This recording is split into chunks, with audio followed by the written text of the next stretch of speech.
Hi guys! I'm back with another recipe. Today I am making chicken asado. So ang mga ingredients natin are as follows. We have some chicken thighs. We have tomato sauce, pepper, we have salt, soy sauce, lemon, red onion, garlic, and some bay leaf. Okay, so let's get cooking. Okay, so first things first, ima-marinate natin yung chicken thighs with some lemon.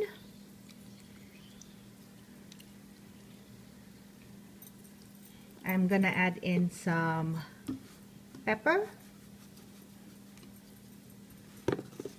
and about 2 to 3 tablespoons of soy sauce para lang magka-flavor.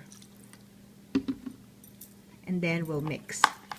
And we can set this aside for 2 hours in the refrigerator.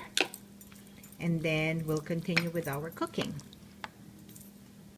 Okay, so after 2 hours, ito na yung ating chicken na nakamarinate sa konting soy sauce, konting lemon, and pepper.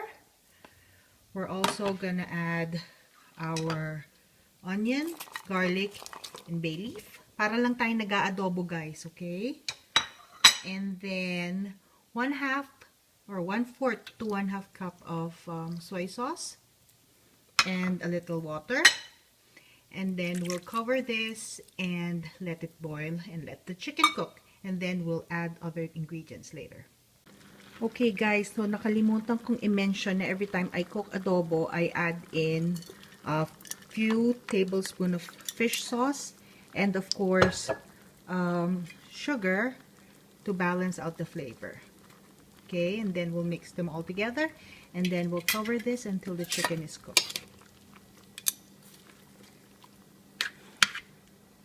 Okay, so while the dish is boiling or the chicken is boiling, I just want to remind you guys that the chicken I used here is chicken thighs.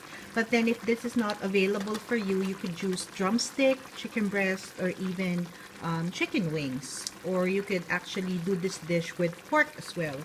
So there you go. Okay guys, I have some leftover tomatoes here. So para hindi masayang, and since I'm gonna add some tomato sauce dito sa dish natin, I might as well just add my tomatoes na leftover para lalo mag-intensify yung tomato flavor together. Okay, so the chicken's been cooking for 15 minutes. I tasted for seasoning, so it needed a little salt pa and a little sugar. Okay, then we'll mix again.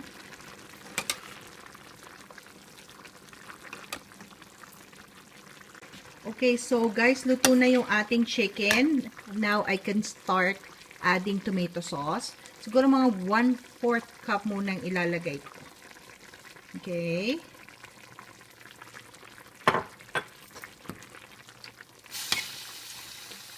And I'm also gonna add half of the lemon.